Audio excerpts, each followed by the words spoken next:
Hello everyone, welcome to my YouTube channel.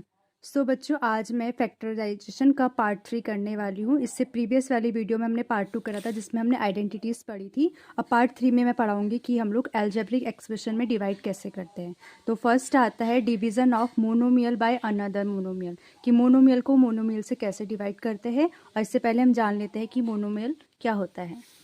अब मैं बता रही थी कि मोनोमियल क्या होता है। मोनोमियल होता है जिसमें सिर्फ एक ही टर्म में लिखा रहता है, हैव ओनली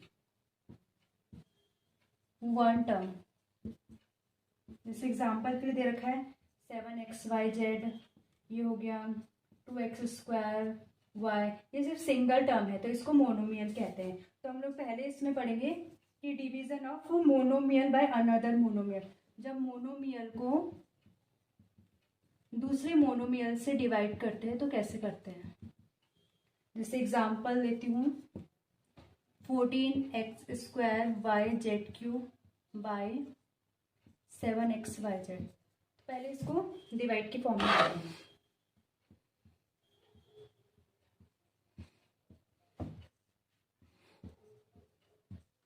देखो पहले नंबर और नंबर कट कर लेना।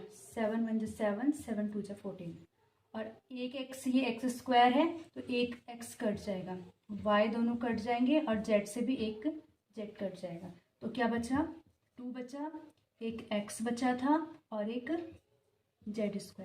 तो ये इसका आंसर है। इसको आप लोग ऐसे भी कर सकते हो, अगर ये समझ में नहीं आया, x² है ना, 2 बार इसको ऐसे लिख देना। जैसे लिखा है 2 × x × x y, और z की पावर 3 है तो 3 बार।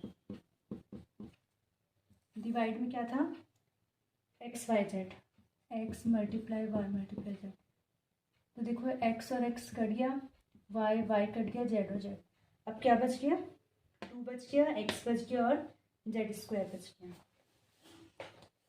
अब सेकंड वाले में हम करेंगे पॉलिनोमियल को मोनोमियल से कैसे डिवाइड करते हैं। पॉलिनोमियल में पूरा एक बड़ा एक्सप्रेशन होता है। सेकंड वाले में बताऊंगी पॉलिनोमियल को मोनोमियल से कैसे डिवाइड करते हैं।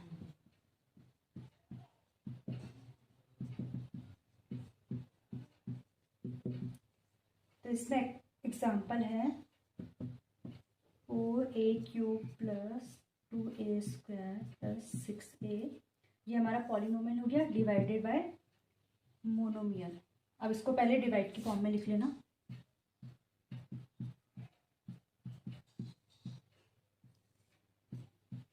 अब इसमें से कॉमन क्या आ रहा है, 2 कॉमन आ रहा है और हमारा a कॉमन आ रहा है। अंदर क्या बच गया, 2 और a बाहर आ गया तो अंदर 2a²। यहाँ पे a बच गया और यहाँ पे 3 बच गया। तो देखो ये सेम हो गया, इसको कट कर लिया तो आंसर क्या आ गया, 2a² + a + 3। तो ये था कि पॉलिनोमियल को मोनोमियल से कैसे डिवाइड करते हैं। और इसके बाद अब आता है कि पॉलिनोमियल को 7x² + 14x divided by x + 2। तो देखो इसमें कॉमन क्या आ रहा है, 7 आ रहा है और x भी आ रहा है। अंदर क्या बच गया, x + 2। तो देखो ये दोनों सेम है ना, ये कट जाएगा और आंसर आ गया 7x। तो ये इसका आंसर था। अब फैक्टराइजेशन में लास्ट पार्ट आता है कॉमन एरर्स का। बस हमें वो कॉमन एरर्स का थोड़ा ध्यान रखना है, उसके बाद क्वेश्चंस हमारे लिए इजी हो जाते हैं। तो बस मैं कॉमन एरर्स बता देती हूँ क्या होते हैं। हाँ, तो मैं अब कॉमन एरर्स बता रही थी। तो कॉमन एरर में फर्स्ट पॉइंट आता है कि कोई भी अलजेब्रिक एक्सप्रेशन है जिसमें कोई भी कोफिशिएंट नहीं है, तो उसमें हम लोग जब भी एडिशन सब्ट्रैक्शन करें तो उसका हमें ध्यान रखना होता है। अब बोलोगे कि कोफिशिएंट क्या होता है। कोफिशिएंट होता है कि कोई भी टर्म दे रखी है ना, तो ये जो x है इसके पहले जो 6 है ना, इसको हम लोग क्या बोलते हैं, कोफिशिएंट कहते हैं। तो कभी भी कोई भी ऐसे नंबर दिए रहते हैं तो हमें ध्यान रखना पड़ता है कि नंबर के साथ प्लस करते हैं, और जो ये x y z वाली फॉर्म होती है उसको उसके साथ प्लस करते हैं।